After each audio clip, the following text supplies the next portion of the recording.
Hello everybody. Today I'm bringing you a review of, as you could see, Attack of the Friday Monsters, A Tokyo Tale. This is a downloadable game for the 3DS, which is playable of course on the 2DS, 3DS, and new 3DS, whichever version of each you have. It's playable on there. You can get it from the eShop. It's an interesting concept. Now, I'm a big fan of adventure games, and that's what this is. It's through and through pretty much a straightforward adventure game. You're set up in the city of Fujinohana, and within the city you have to basically go about solving these mysteries through interactions of this kid that is a newcomer in this town about monster attacks basically that happen in the city every Friday.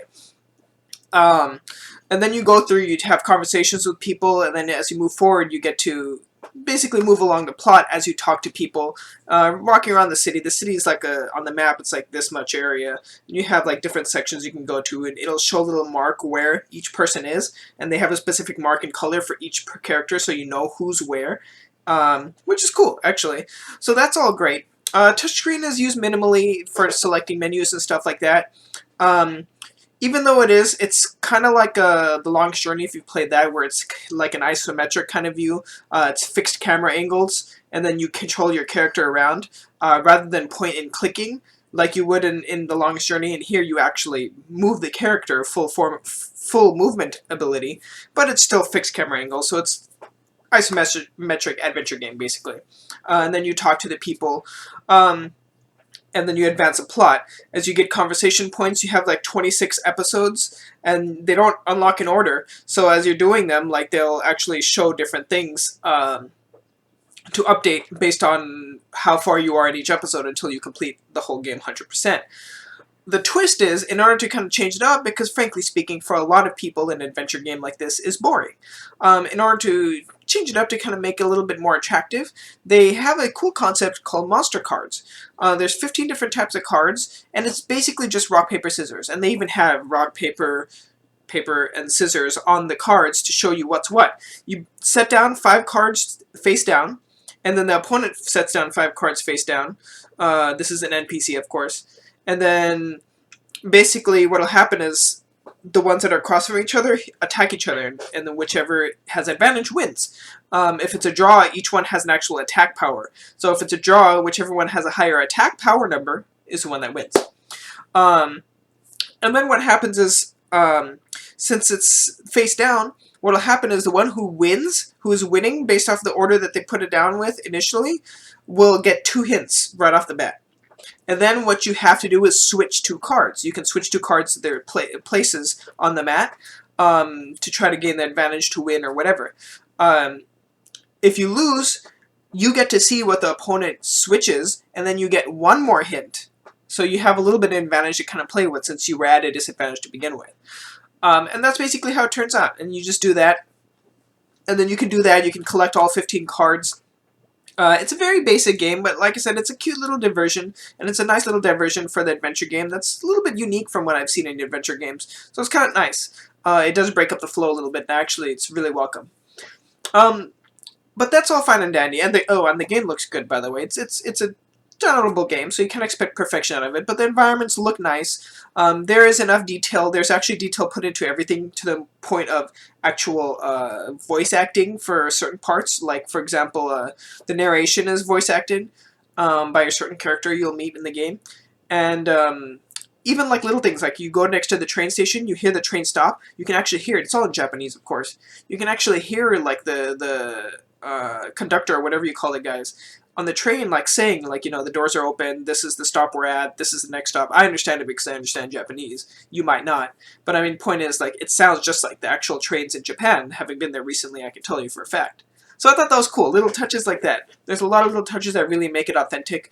But the thing I had a problem with was the story had a lot of interesting elements in it that could have played out really well, but it ends up playing out very convoluted.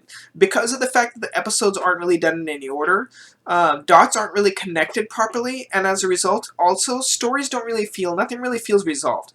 Like, you have this crazy thing that happens at the end, and then it's just like, okay, now you're done. I just felt like the story was really convoluted, and it didn't really make sense from the standpoint of flow structure. Everything's there though. There is a beginning, middle, and end when you really look at it. The other problem was there wasn't really any real development. I think that's a real problem. Having it not in a specific order is fine. That's actually kind of cool. What I think the real problem was there was no real development, so the characters didn't really properly get developed enough for you to care. Like, you start to care about them, the development's there, and suddenly the game's over. I beat the game in like 5 hours, and you could probably beat it a lot faster, probably 3 hours if you actually just sat through it. I took my time, and I was a little slow. I did leave my DS on a few times, so it's a pretty short game. So that being said, that was my main complaint about it. The story could have been presented better.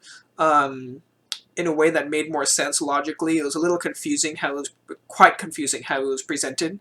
And the fact is, because it's so short, it felt a little bit lacking.